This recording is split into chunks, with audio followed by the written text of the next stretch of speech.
दारू जैसन जवानी देख नशे में डूबे नीलकमल सिंह 3 घंटे में ही 20 लाख से अधिक व्यूज पा चुका ये गाना। जी हाँ दोस्तों, धांसू बवाल और जबरदस्त खबर के साथ मैं वंदिता। नमस्कार, आइए जानते हैं पूरी खबर विस्तार से।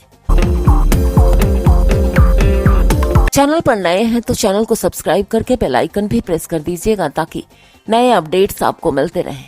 भोजपुरी म्यूजिक इंडस्ट्री के सुपरस्टार सिंगर नीलकमल सिंह का नया गाना दारू भइल जवानी रविवार 14 जनवरी को रिलीज कर दिया गया।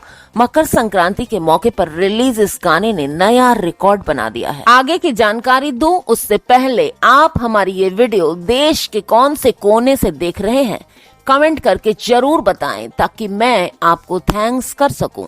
तो दोस्तों, ऐसे ही अपना प्यार बनाए रखिए, चैनल को लाइक करिए, सब्सक्राइब करिए, शेयर करिए और हाँ, कमेंट भी कीजिए। इस गाने को रिलीज हुए मात्र 3 घंटे हुए और इसके भीतर ही 20 लाख से अधिक बार देखा जा चुका है। दोस्तों, जिस रफ्तार से ये गाना वायरल हो रहा है, ऐसा लग रहा है कि सबसे कम समय में 100 मिलियन व्यूज के रिकॉर्ड को पार कर जाएगा। सीरीज हमार भोजपुरी चैनल पर रिलीज इस गाने को नीलकमल सिंह के साथ अंतरा सिंह प्रियंका ने गाया है, जबकि म्यूजिक वीडियो में नीलकमल सिंह के साथ खूबसूरत प्रमिला घोष नजर आ रही हैं।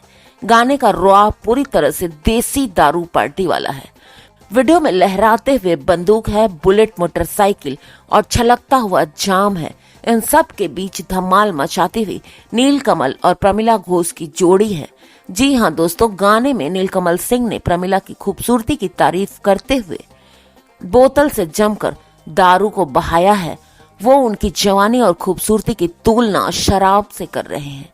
इस नए सुपरहिट गाने के बोल आशुतोष तिवारी ने लिखे हैं, जबकि इसका म्यूजिक कंपोज किया है शुभम राज ने।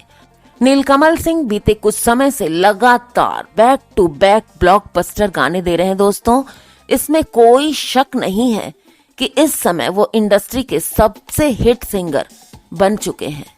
तो दोस्तों, नीलकमल सिंह के बारे में आपकी क्या राय है कमेंट करके जरूर बताइएगा। साथ ही वीडियो अच्छी लगी तो लाइक वरना डिसलाइक जरूर करिएगा।